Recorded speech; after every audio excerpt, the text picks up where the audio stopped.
Welcome to the Ask an Aggie podcast, where we are exploring the ins and outs of college life here in College Station. We want you to have the best college experience you can, so listen in as we dive into relevant topics that will help you navigate this new and exciting stage of life. What's up, guys? Welcome to another edition of the Ask an Aggie podcast. We got the one and only Asher Artizzoni here with Jordan. Sitting Jordan in with Whittington us today. here. Excited to be jumping in. We're in the bridal suite, so if you notice the elegant furniture, Really matches our vibe. Yes, so we're trying to transition this place into a cool studio. We'll see how it goes. And so I'm pumped about today's episode. When we were brainstorming these thoughts, roommates was the big idea that we kept coming back to because here we are moving to a different city and now living with a stranger in some situations, sometimes with a person we didn't realize was so messy or so needy or so difficult. And so Asher is the student. He has just finished his second year at A&M. And so Asher, tell us a little bit about your story, where you've lived and who you've lived with over the last 2 years. Yeah, so my freshman year, I lived on campus. I lived in Southside, Wells Hall, room 333. If you want to stop by, it's now a historic attraction. Oh, is it? Because of my time there. But no, I lived with someone I'd never met before.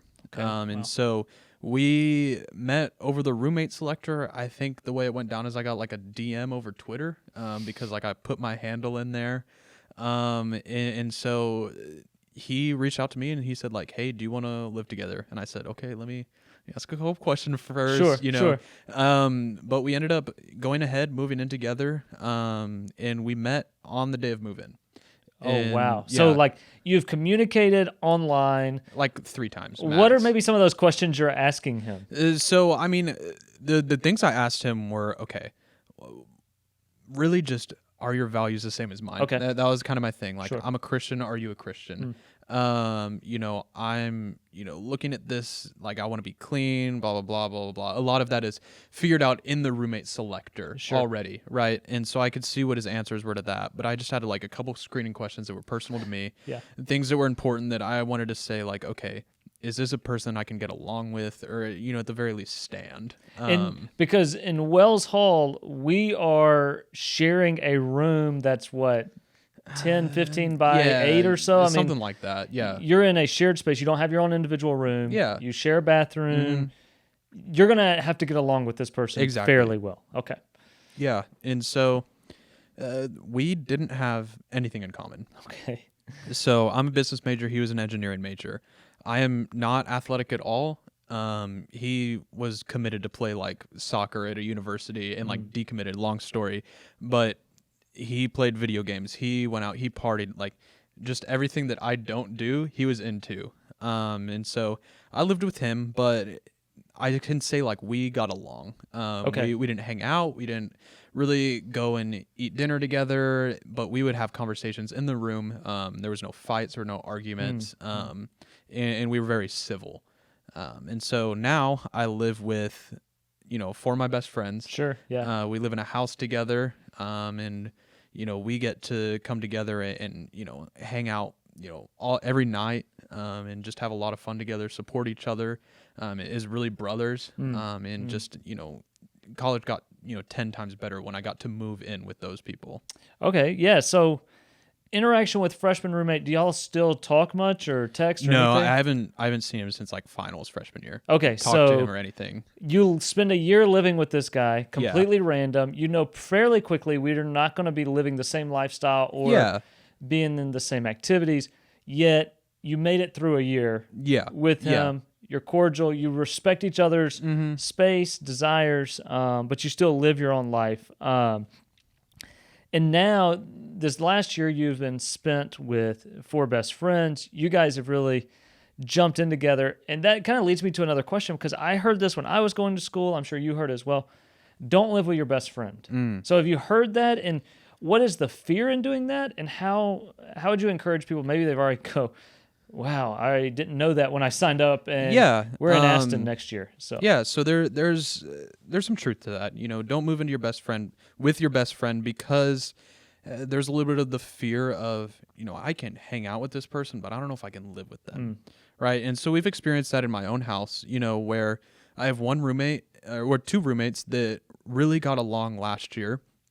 But when you put them in a house together, they have certain tendencies to tend to pick at each other and whatever it is, and there's some conflict, and so they don't live together well. It's not bad by any means, but there's some truth that like you don't want to ruin that friendship. And so I know a lot of people who have steered away.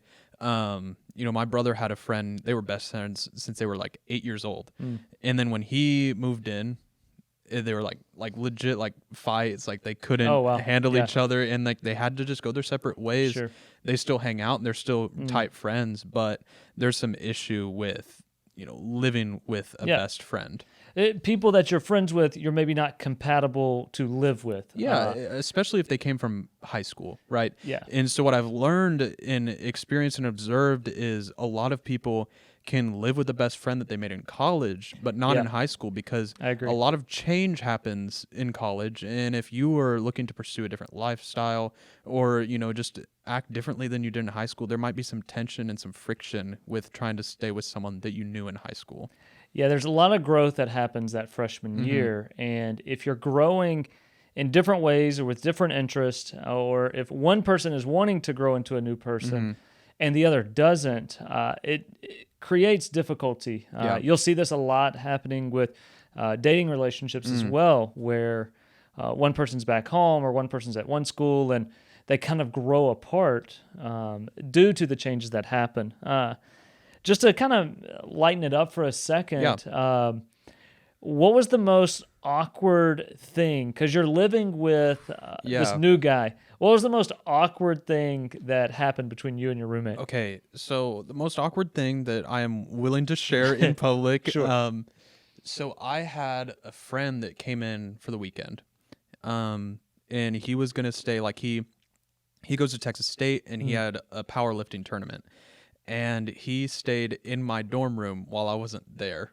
Oh, with your roommate. Yeah, with my roommate, right. Okay. And so this happened on the other side too. He had a friend that stayed, and so both of us had to experience like living with this guy, never met, just overnight, because I think what happened is we were at a retreat. And so he's there staying, and I'm like having to coordinate, like, guys, like y'all are gonna like each other, I promise, like it's not gonna be bad. Like this guy's super clean and he's super friendly, whatever it is. And so we both had to have that experience of, okay, like we're treating this as our house, and so we're letting people stay over, but there was that awkwardness of, okay, like I don't know who you are, and now you're sleeping in my room. Like not just my house, like my room. Yeah, like you're 6 feet away from me. I'm gonna close my eyes and hope I open them again in the morning. I think the goal was like be asleep by the time they got in. Yes. So see, I've lived with a bunch of different folks over the course of my college days, and I actually had a guy from high school and then random people.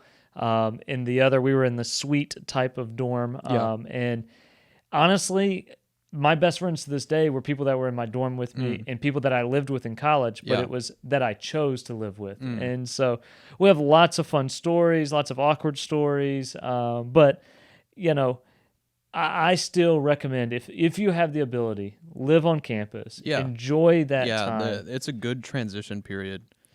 To live on campus, and that was helpful. Just the dependence on being able to go to a dining hall. Yeah, I was going to say that's the selling point. It's honestly. A starter kit for adulting in a sense, because you're not having to do dishes, you're not having to figure out laundry and all that too much. It's all kind of there for you, and I'll admit, and if my college roommates go back and see this, they will agree. Feel free to comment on it. But I was the messy roommate. I was the bad roommate. I was the guy that walked in, threw his stuff down in the den, vegged out on the couch, and played video games. Like, I was not a great roommate. So as we're kind of wrapping up, what would be your suggestions if I get stuck with a terrible roommate? Yeah. So the one thing I was thinking before you even mentioned this question is the one piece of advice that I wanted to offer is resist the urge to complain about your roommate. Your attitude in this is everything. Yeah. And I think that I would catch myself and I'd see friends who really didn't have it that bad with their living situation, just constantly complaining because it's really easy, because you see everything about them. You know, if my roommate clipped his toenails in a way that I didn't think was normal, you know, whatever it is, you know, it's really easy to pick at that. Sure. And so I think that you need to resist the urge to complain about it and recognize that this is all temporary. And just recognize, like, okay, wait, I'm going to, 12-month lease? If you're living on campus, like 2 semesters is really not that bad. And I know that there are people who are in horrible situations, you know. There are systems to get out if, you know, if there's danger, if there's, you know, abuse, whatever's going on in your living situation, there are ways to get out. But at the end of the day, like, your attitude can change things in the way you choose to interact with them. Yeah, if it's the common annoyances or just even selfishness, your selfishness, their selfishness is going to be exposed. The way that the Artizonis grew up and how they handled things is different than the way the Whittingtons did or the way your roommate is. And so understanding that different doesn't mean necessarily bad. But yeah, the temptation, just like it is to complain about homework or to complain about class, the temptation will be to complain about roommate. Yeah. It's the easy, low-hanging fruit, but don't fall into that trap. I really appreciate that. That's a good word, because our attitude can help change and make it better. Yeah. So get out there and find roommates. I know they have some Instagram stuff that you can even follow to be finding a roommate. Get on those searches and kind of compatibility match with roommates. Find you a person that you can say, I will be committed to this person for this year, and we don't have to commit for the next 4 years. Yeah, manage your expectations in that.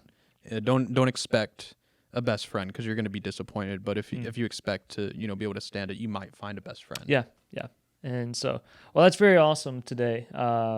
We're excited to be continuing this podcast, and hope that we're helping you in all of these normal problems of college. And so share this with friends, keep getting the word out, and we'll have more episodes coming at you.